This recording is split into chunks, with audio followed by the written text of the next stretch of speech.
Assalamualaikum warahmatullahi wabarakatuh. Jumpa lagi di Good Night YouTube channel.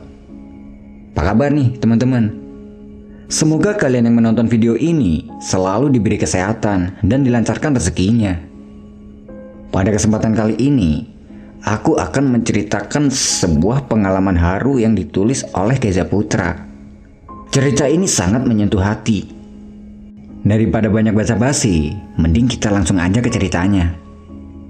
Di dalam cerita ini, aku akan berperan sebagai Heru.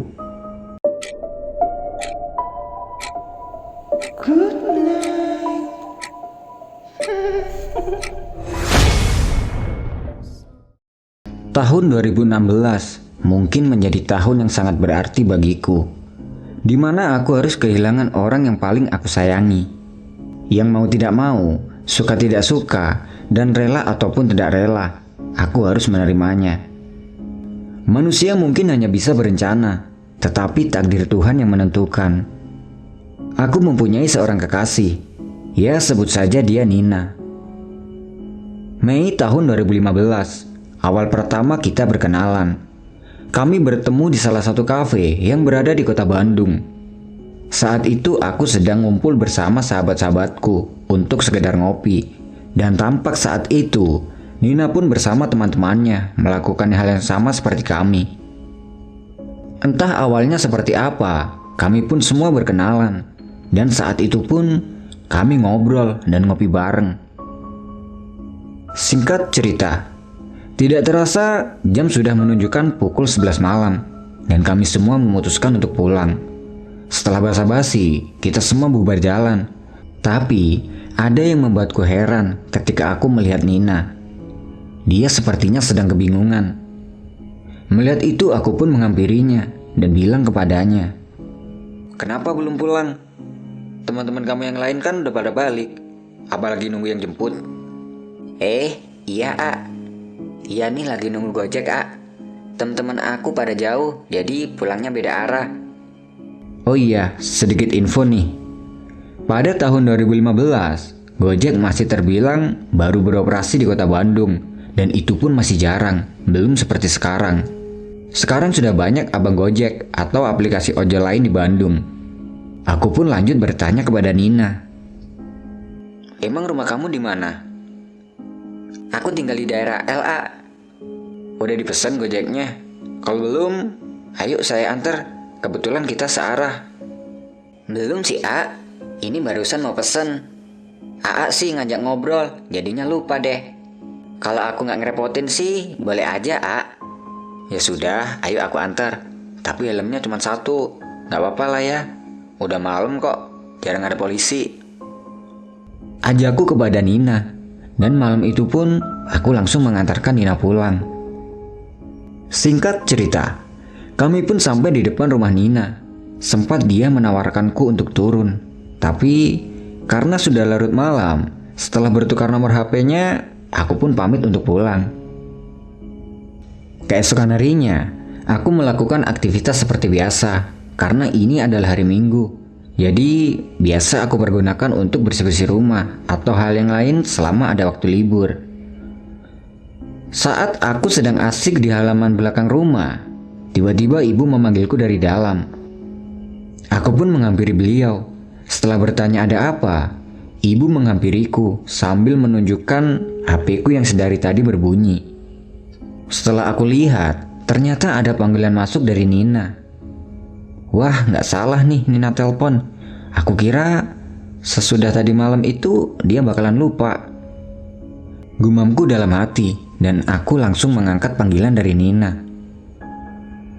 Halo, Nah? Wah, ada angin apa nih telepon? Hai, pagi Eru. Iya nih, maaf aku telepon kamu pagi-pagi. Aku ganggu kamu nggak? Nggak ganggu kok, santai aja Nin. Alhamdulillah deh kalau nggak ganggu. Aku cuma mau bilang makasih karena semalam kamu udah nganterin aku pulang. Maaf, semalam aku lupa bilang, soalnya buru-buru masuk ke rumah. Oh iya, sama-sama. Kamu ada-ada aja. Nggak apa-apa kali Nin. Aku ngerti kok. Yang penting kamu sampai rumah dengan selamat. Kamu nih bisa aja deh, Kamu siang ini atau sore ada acara nggak? Kita makan di luar yuk. Hitung-hitung, aku mau ngucapin terima kasih. Ntar aku traktir deh. Waduh, mimpi apa nih aku semalam? Diajak makan sama cewek cantik. Idih, ngegombal lagi dia.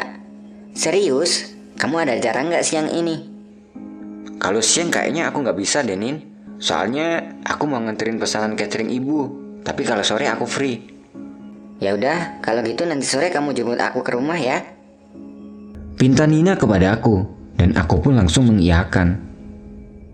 Singkat cerita, sore pun tiba. Aku siap-siap dan langsung menjemput Nina ke rumahnya. Setelah sampai, aku pun dipersilakan masuk. Tampak kedua orang tua Nina yang berada di dalam, yang langsung aku hampiri untuk bersalaman.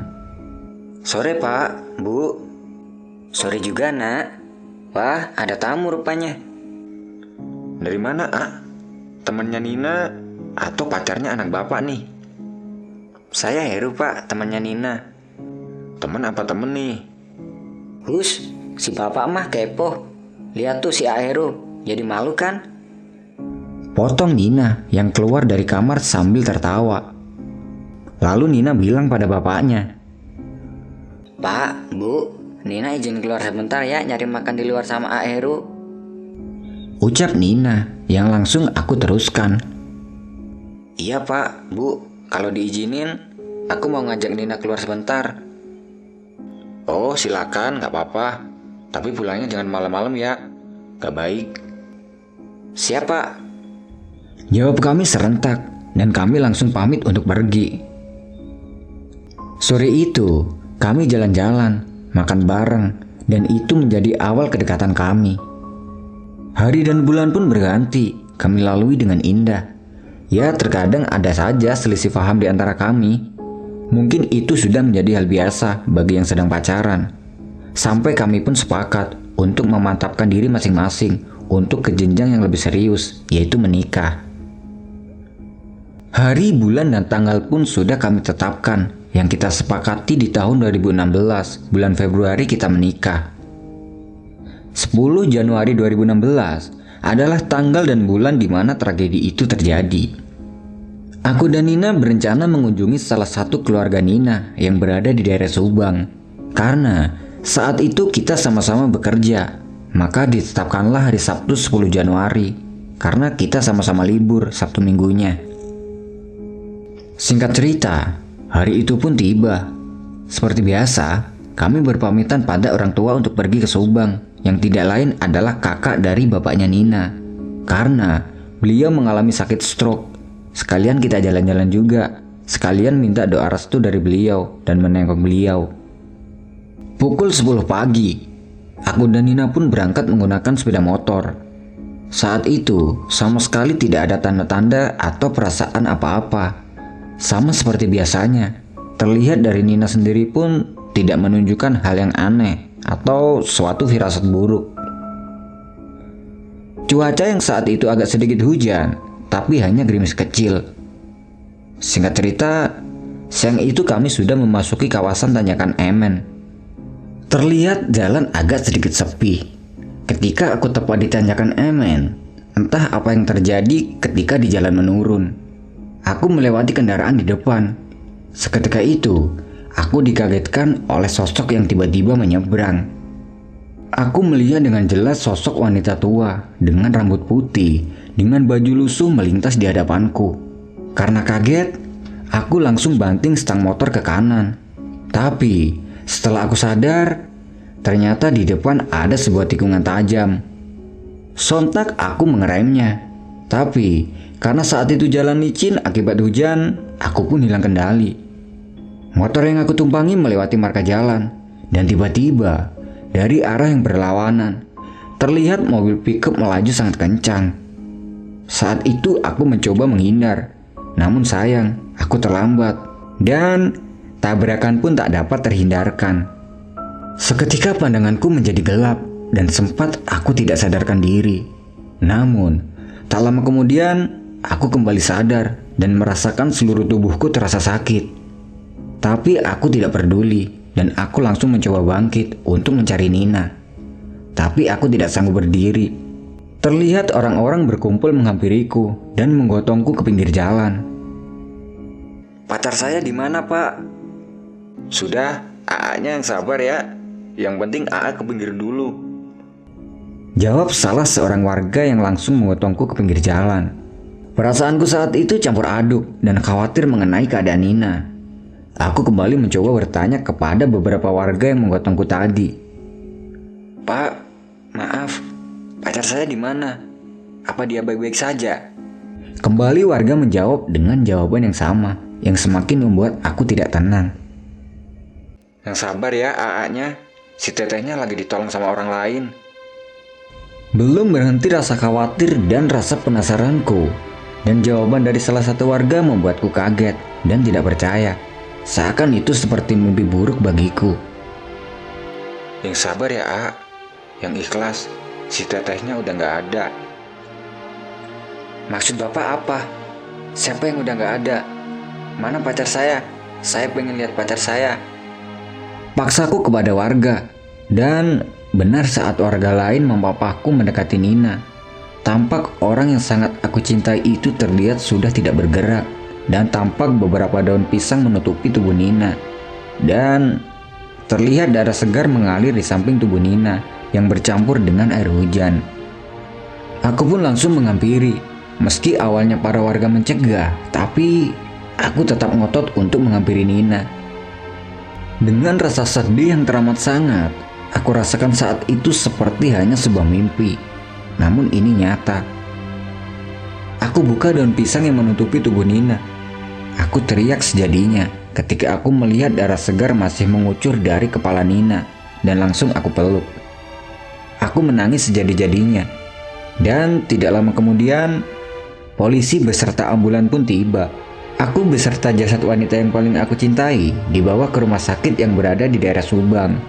Sesampainya di rumah sakit, aku langsung dibawa ke ruang UGD. Entah dokter membiusku atau aku sedang pingsan saat itu. Kembali aku tidak sadarkan diri. Keesokan harinya aku tersadar dan aku sudah berada di ruang rawat inap. Terlihat sudah ada kedua orang tua dan kerabatku sedang berkumpul. Mereka langsung menghampiriku. Terlihat ibu menangis sambil memelukku, dan ayahku, dia menghampiriku sambil berkata, AA harus sabar. AA harus ikhlas. Teh Nina perempuan soleh. Allah sayang Teh Nina. AA harus kuat ya. Aku kembali menangis setelah mendengar perkataan dari ayahku. Dan sesekali aku berteriak karena tidak percaya dengan apa yang sedang menimpaku dan Nina. Aku mencoba bangkit, namun aku merasakan rasa sakit di bagian kakiku. Setelah kulihat, ternyata kakiku patah. Terlihat salah satu kakiku sudah dipasang alat penyangga. Aku pun menanyakan orang tua Nina, dan bapakku menjawab kalau orang tua Nina sedang mengurus jenazah Nina yang akan langsung dibawa pulang saat itu juga. Setelah pengurusan dan administrasi jenazah selesai, orang tua Nina menghampiriku dan keluargaku. Terdengar orang tua Nina berkata kepada kami, Ini adalah sebuah kecelakaan yang siapapun tidak akan pernah tahu kapan dan di mana itu terjadi. Mungkin ini takdir dari Allah. Nina harus berpulang dengan cara seperti ini. Saya dan keluarga insya Allah sudah ikhlas. Dan untuk Kak Heru, yang tabah ya, harus ikhlas dan sabar. Sore harinya, proses keberangkatan kami ke Bandung pun berjalan lancar dengan menggunakan 2 ambulans. Aku langsung dirujuk ke rumah sakit Hasan Sadikin. Sementara Nina, dia langsung dibawa ke rumah duka untuk segera dikebumikan. Ada satu hal yang membuatku saat itu sangat sedih, karena kondisiku yang tidak memungkinkan. Aku pun tidak bisa menghadiri pemakaman Nina. Tapi, orang tua dan keluargaku yang lain hadir untuk mewakili. Saat itu aku pasrah dan berdoa kepada Tuhan, semoga orang yang paling aku sayang mendapatkan tempat yang terindah di sisinya. Hari demi hari kulewati, sangat hampa, dan rencana pernikahanku dengan Nina pun hanya tinggal kenangan. Sempat aku hampir putus asa, tapi keputusasaanku hilang saat tepat di hari 7 kepergian Nina. di malam harinya tepat pukul 1 dini hari. Saat aku baru saja memejamkan mata, terasa seperti ada seseorang yang membelai kening dan rambutku. Saat aku membuka mata, awalnya aku kaget dan tidak percaya dengan apa yang aku lihat. Terlihat sosok Nina sedang duduk di ujung ranjang di atas kepalaku dengan tangan yang masih mengelus-elus rambutku. Tampak terlihat Nina tersenyum ke arahku sambil berkata, A, jaga diri baik-baik ya. Jangan sedih lagi, A. Yang sabar. Aku di sana pasti tenang. Maafin aku kalau selama dengan aku, A nggak bahagia. Maafin aku juga jika niat yang sudah kita rencanakan harus gagal. Nina sayang A. Nina pergi ya. A harus kuat. baru saja aku akan menjawab, tiba-tiba sosok Nina sudah tidak ada. 3 bulan sudah berlalu dan aku sudah kembali pulih seperti biasa. Aku pun langsung bersilaturahmi ke rumah Nina. Setelah itu, aku diantar oleh kedua orang tua Nina menuju ke makam Nina. Di sana aku tidak bisa membendung kesedihanku. Aku berdoa dan meminta maaf kepada orang tua Nina. Setelah kejadian itu, aku menganggap mereka adalah orang tua angkatku. Bahkan sampai sekarang, jika tidak ada waktu dan tidak sibuk dengan pekerjaan, pasti aku menyempatkan diri 1 bulan sekali untuk bersilaturahmi mengunjungi rumah orang tua Nina dan nyekar ke makam Nina. Meskipun sekarang aku sudah mempunyai seorang istri yang alhamdulillah istriku mengerti. Nah, gimana ceritanya teman-teman? Gimana perasaan kalian jika kalian ada di posisi Heru? Terima kasih buat teman-teman yang udah nonton video ini sampai selesai. Aku pamit undur diri dulu ya. Good night and see you next time.